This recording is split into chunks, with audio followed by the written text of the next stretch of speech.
Yeah, my name is Lance Twitchell, and I'm a writer and cultural consultant for Molly of Denali and a professor of Alaska Native Languages at the University of Alaska Southeast. I'll start, I guess, by just asking kind of how you're feeling.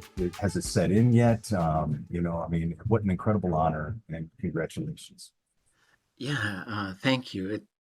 It feels real now, I guess, for the first 2 or 3 days. Like I just kept revisiting the moment in my mind and saying, did that really happen? Like it is. I'm so blessed. It's the second time I've had a chance to go to the Emmys, and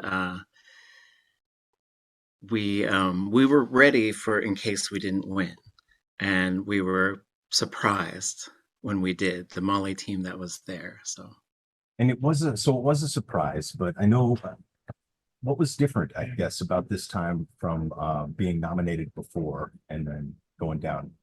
yeah, we went by this billboard, and the billboard had an athlete on there, and it had a sign that said, or a message, I guess, that said, "You can't win, so win." And so like we just had a lot of hope, which I think we maybe translated to confidence. And so there's a team of us that were there, and someone at the hotel we stayed in was bringing us some food and asked us what we were there for. And we said, "Oh, we're here for the Emmys." And he said, "Oh, well, how do you think it's going to go?" And I said, "Well, I intend to win." I was hoping I could just talk it into being. Like I'm not like super full of myself or anything, but um, and then he said, "Well, there's been four people who stayed here who've won Academy Awards, so you're gonna win."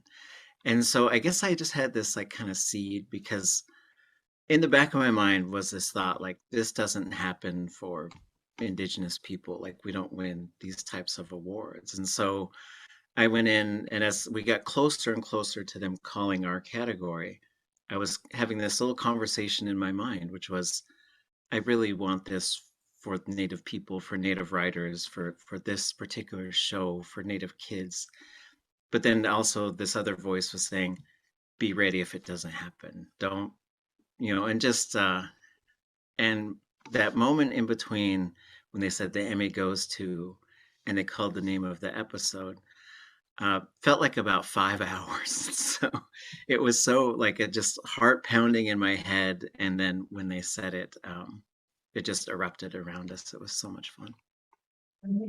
You touched on something. It sounds like you carry a heavy load, because you're doing this for a lot of people outside of yourself. And can you talk about that a little bit and just how that how that relates to your work and how you're able to carry that load, I guess. Yeah, I was born in Skagway and I grew up in Anchorage. And I just remember going to high school in Anchorage and being advised on what I should be doing. I feel like the advice I was given was to don't do things that are difficult. And I felt kind of insulted by that I couldn't do things that were hard.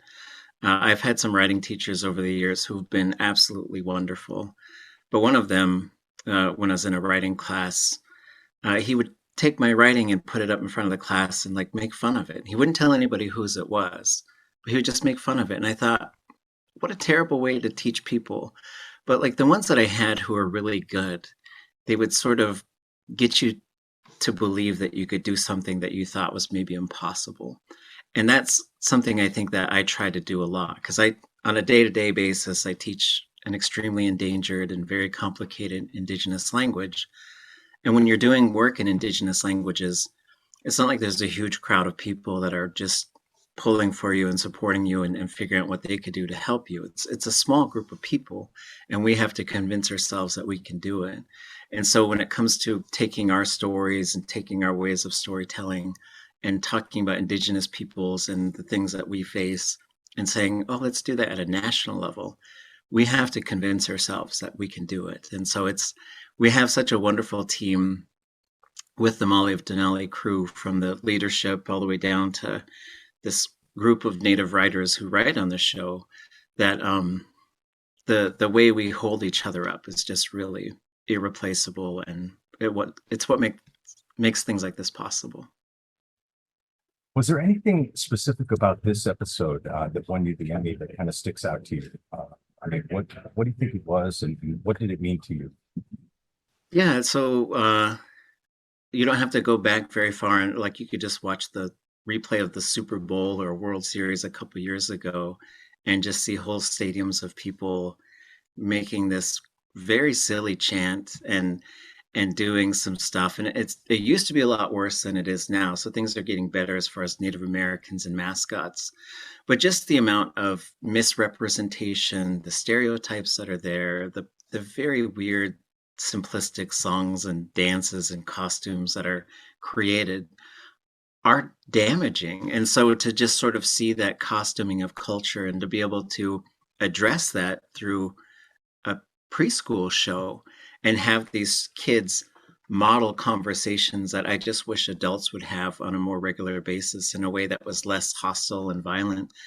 And so for me, like trying to look at that, but also trying to have these conversations in ways that aren't embarrassing to people or humiliating anybody, and just being kind and showing this other perspective. I feel like kindness is something we really need right now, just with the divisiveness that we see going on um, through politics and other types of things, to say like, well, what if people just had conversations and really listened to each other instead of trying to always defeat the other side. And so it was, in terms of how to present it, we have such a neat team of people, because when you write a screenplay, it's very collaborative. Like you have an idea and you write it, but you get so much feedback from your head writer, from all the creative producers and the executive producer, and they're so kind and they're such wonderful people that it's so collaborative that it really helps you find that story.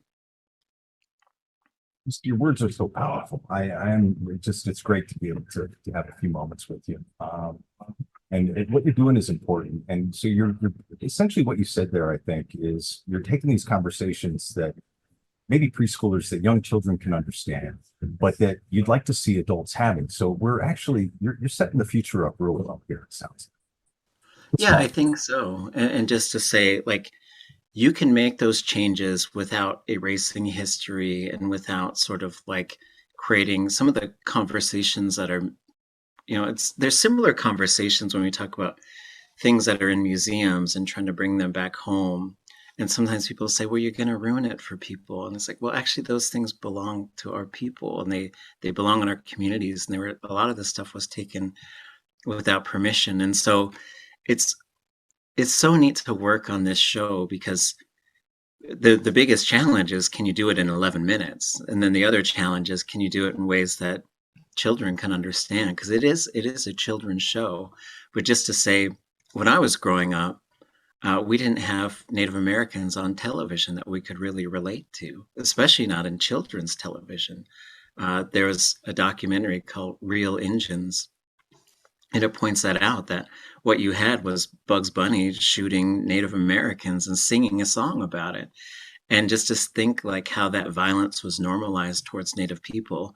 And now we can say, look at these brilliant kids who they can speak indigenous languages, they can solve problems, and they're fun and funny and intelligent. And it's just such a wonderful thing to be a part of.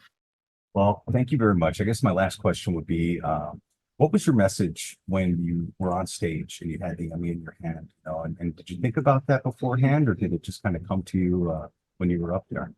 Yeah, so Dorothea Gillum, who's the executive producer of Molly of Denali, she wrote to me about a month before the awards and said, if we win, would you give the speech? And so I responded, I said, well, I've only been dreaming of doing that. So yes, I would.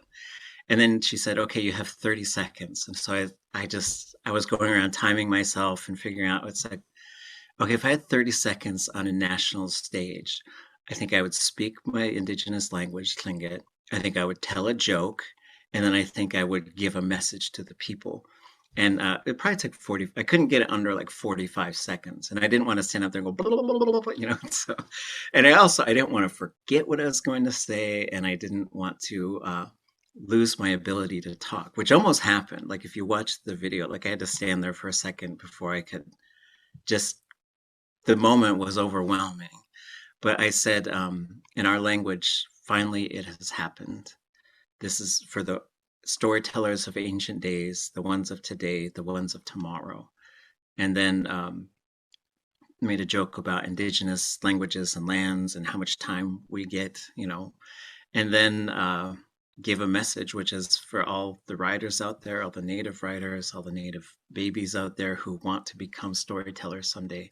If you ever wondered if you could tell your stories through film and television, then ending on the tagline for the show, which is Masi Cho, let's go. It's thank you in Gwich'in, and let's go do it. So I'm looking forward to more Indigenous storytelling on television and more Indigenous peoples getting awards like an Emmy, an Academy Award, a Tony, a Grammy. My hope is that these days we're opening all these doors that have been closed to a lot of people. Thank you. Thank you for the work you do.